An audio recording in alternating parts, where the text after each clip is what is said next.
Sabe aquela ideia que, quando a gente entende de verdade, muda tudo? Pois é. Para John Wimber e para o movimento Vineyard, essa ideia existe, e ela é bem simples. Deus é rei. Mas isso não é só um conceito teológico. É o ponto de partida que redefine completamente a jornada. Vamos desvendar como isso funciona? A grande pergunta que vai guiar a nossa conversa é exatamente essa. Como é que essa visão de Deus como um rei que governa ativamente consegue transformar não só a fé, mas a nossa própria experiência da realidade? É isso que a gente vai explorar. Bom, para entender a teologia da Vineyard, a gente precisa começar pelo começo, pelo ponto que é inegociável para eles. Deus não é só uma força, uma energia ou uma ideia. Ele é, antes e acima de tudo, o rei. E olha, isso não é só uma metáfora bonita, não. É a verdade central que sustenta todo o resto. Ok, mas e o reino dele, o que é isso? Muita gente pensa logo no céu, né? Algo lá para o futuro. Mas para o Wimber, o reino é a ação de Deus acontecendo agora, invadindo o presente. Não é algo que a gente fica esperando de braços cruzados, mas sim uma realidade super dinâmica que se manifesta aqui e agora, em todos os cantos da criação. Tá, mas dizer que Deus é um rei levante uma pergunta bem importante. Que tipo de rei ele é? Porque a resposta para essa pergunta define como é o reino e, claro, como a gente se relaciona com ele. E aqui, o contraste é fundamental. De um lado, a gente tem a imagem de um Deus distante, uma força impessoal, sabe? Do outro, a revelação do Deus que é trino, Pai, Filho e Espírito Santo. Isso mostra que a essência de Deus não é um poder solitário, mas sim comunhão eterna. Ele é, por natureza, um Deus de relacionamento. E o que isso significa na prática? Bom, se o nosso rei é, em essência, relacional, então fazer parte do reino dele é muito mais do que só concordar com uma lista de doutrinas. É um convite para entrar nessa comunhão. A fé, nesse ponto de vista, deixa de ser só uma coisa da cabeça para se tornar uma interação viva, diária com o próprio rei. Isso tudo nos leva para uma questão bem prática.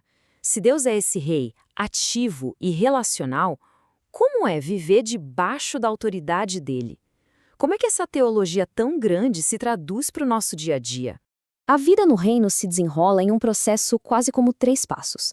Tudo começa com o reconhecimento da soberania dele, ou seja, aceitar que ele está no controle. Isso naturalmente leva a uma vida de dependência do Espírito Santo, que não é um conceito vago, mas uma busca ativa por direção e poder em cada decisão. E, finalmente, isso tudo cultiva uma confiança profunda, não na nossa própria força, mas na certeza de que o rei continua escrevendo a história no mundo.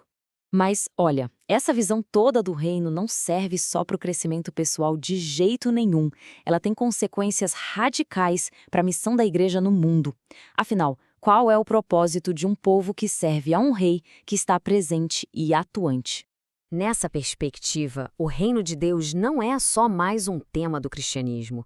Ele é o tema central. Tudo, absolutamente tudo, a igreja, a adoração, a justiça social, a evangelização, tudo isso gira em torno de uma única tarefa: anunciar e demonstrar que o rei já está aqui. E essa situação, nossa, ela resume perfeitamente essa virada de chave. A missão não é só tentar convencer as pessoas com bons argumentos. É demonstrar a realidade do reino. É sobre ver o poder e a presença do rei se manifestando de um jeito concreto, tangível, refletindo o caráter dele de cura, de libertação e de restauração no mundo.